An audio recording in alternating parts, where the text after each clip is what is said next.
The next topic I would like to introduce how to evaluate higher powers of I.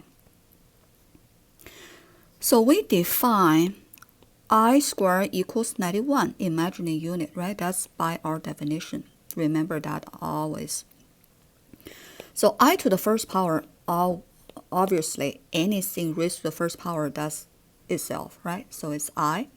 And then I squared equals 91, right? And I to the third power, that's I times I squared, right? We can just split it up like that. And then we know this is -1, so 91 times I, that's equals -I. And I to the fourth power, we can rewrite as I squared times I squared, which is 91 times 91. And then that will give us +1. And then this can goes forever. We can evaluate I to the fifth.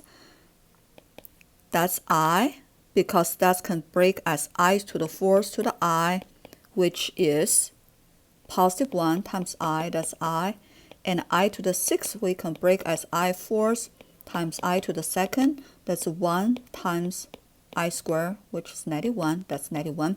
So you will find it's always repeat this full value, which is I, 91, -I, and 1. So the higher power of I is periodical.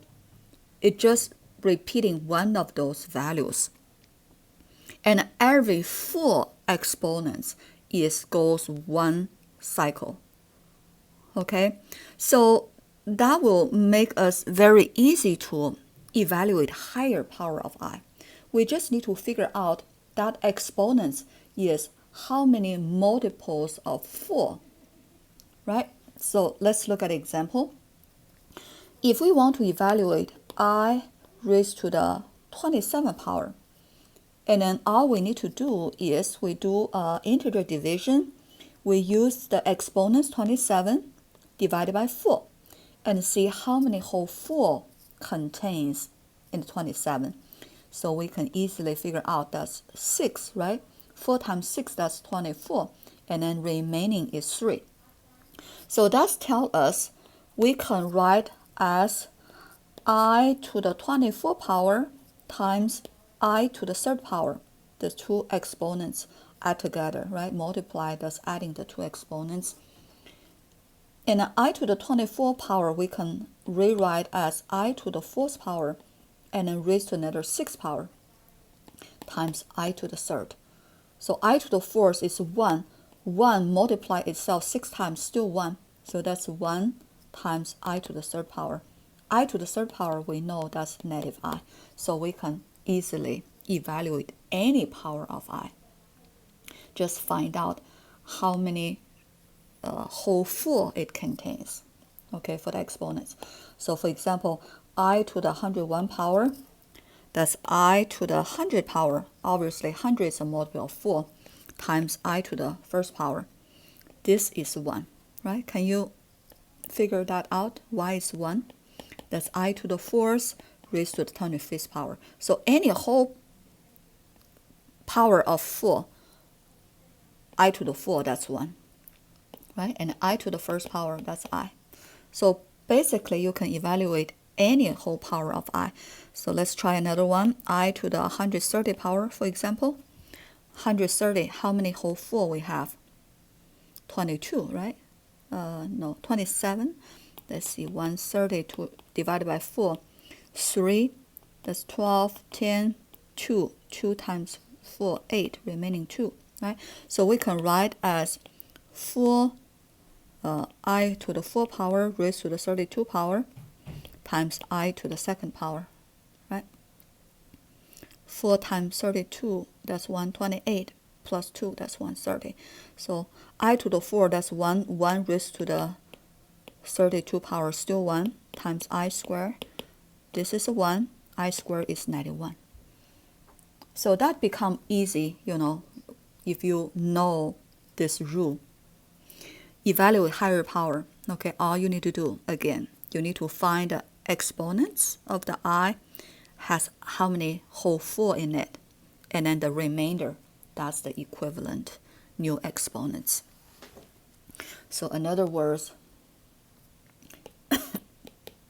I to the n30th power, I to the 1/30th power is equivalent to the I to the second power. They are the same, right? And I to the 27th power is equivalent to I to the third power, right? Because the whole full exponents, they are equals 1, they can just cancel, you know. All right. So finally, let's see, how can we solve quadratic equation in a complex number system? So before, we have trouble to evaluate square root of a negative number, right? If n, we let n be a positive number, so negative n is a negative number, right? In real number world, it doesn't exist because we can only find a positive number square root. We can never find a negative number square root. But after we set up the complex number system, we define I squared equals negative 1. So now we are able to evaluate square root of negative number. So what is the logic here? We can consider square root of negative n is negative 1 times positive n. Can we do that? That 2 multiplies negative n, right? And then based on the product rule of radicals, we can rewrite as square root of negative 1 times square root of n. Square root of positive number, we know how to do it, right? The square root of negative number, we don't know. But square root of negative 1, since we know negative 1 equals I squared, and then we can do that. Square root of I squared, that's I. Square root of n, positive number, find the square root, we know. So that's why we can get the answer, which is square root of n times I. So be careful. Make sure you write I outside of the radical symbol. Okay, do not write as this. Okay, that will be wrong.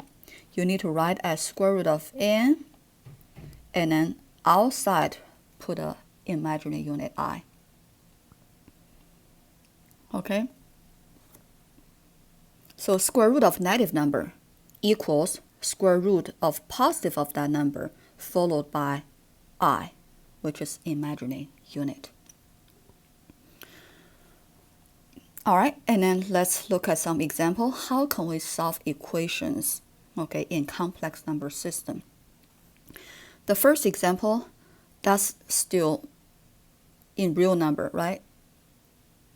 X squared equals a positive number. So in real number world, we can solve it easily, which is apply square root method. X equals plus minus square root of 4, which is simplified as x equals plus minus 2, right? Two solution, x equals positive 2 or x equals negative 2.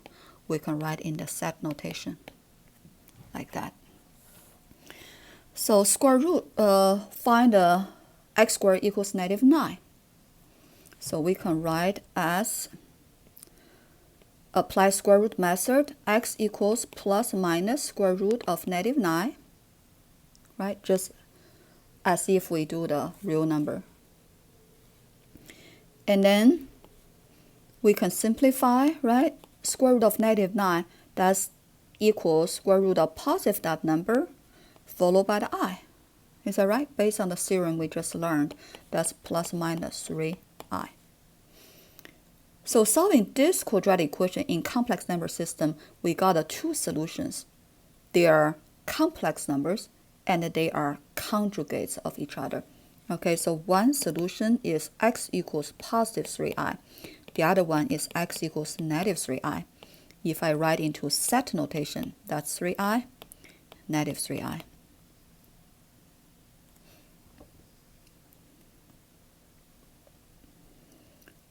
So now we can solving any quadratic equation, okay? Even though the discriminant, which is b squared minus 4ac, is equals negative case, we can do that as well because now we know how to evaluate square root of negative number, right? All right, let's look at example, solving quadratic equation in complex number system. The process is still the same, okay? Process is still the same. So solving this quadratic equation,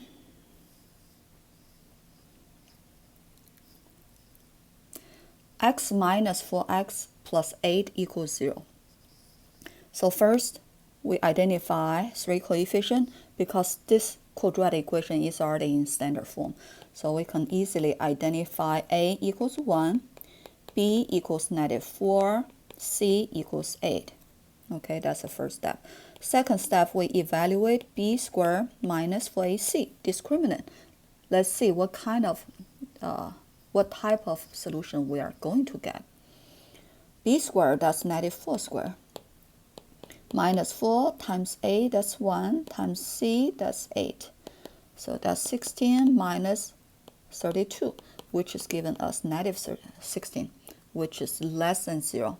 Okay, so in the real number world, we will stop here and say no real number solution. Okay, but now it's asking us solving this equation in complex number system, so we cannot stop here. Okay, we still need to plug into the quadratic formula. So x equals -b plus minus square root b squared minus 4ac, whole thing divided by 2a. Let's plug it in.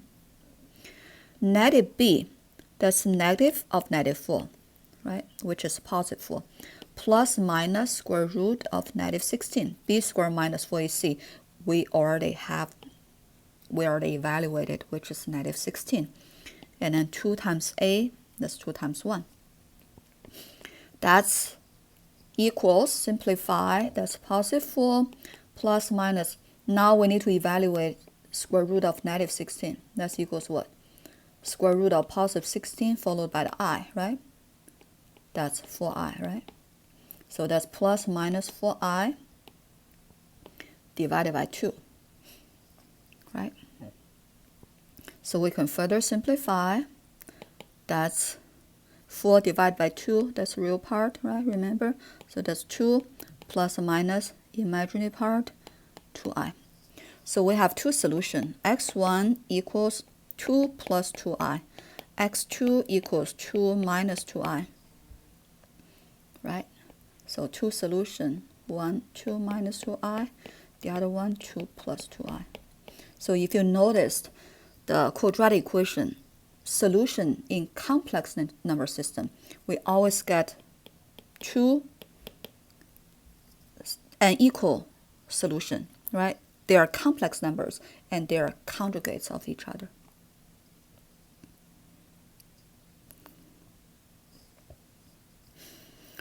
So now we can update how to use the value of discriminant to identify the type of solution. We call the character of solutions, okay, of quadratic equation. When discriminant is a positive number, we say equation has two unequal real number solutions.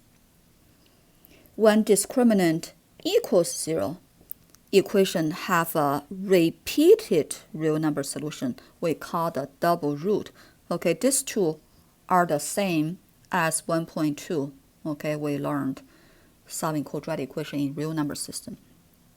The last one is the one we updated when in a complex number system.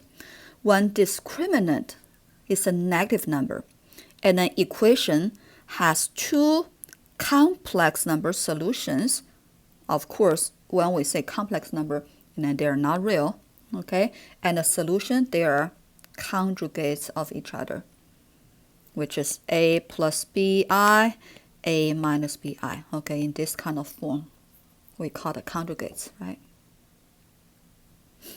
All right, let's try some exercise, how to use the discriminant, okay, value of discriminant to determine character of solution of quadratic equation.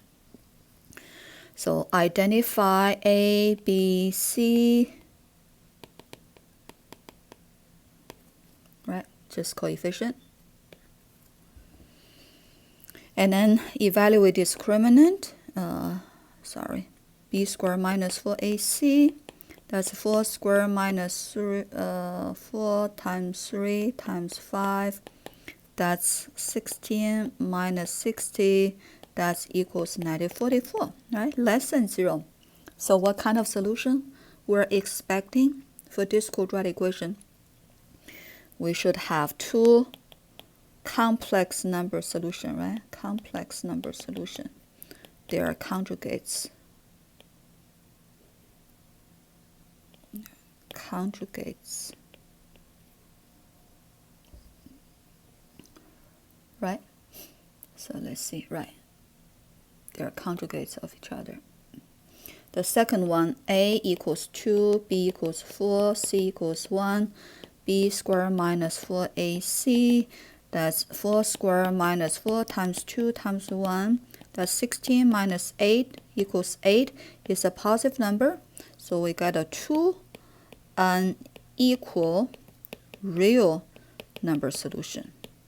I just write a short. Okay, write it. Solutions, right? The last one, a equals 9, b equals -6, c equals +1, b squared minus 4ac, that's equals -6 squared times 4 times 9 times 1. That's 36 minus 36 equals 0. So we got a 2 equal real number solution. We call it double roots, right? Okay, you can check the next slides, okay, for the answer. I think we just matched answer.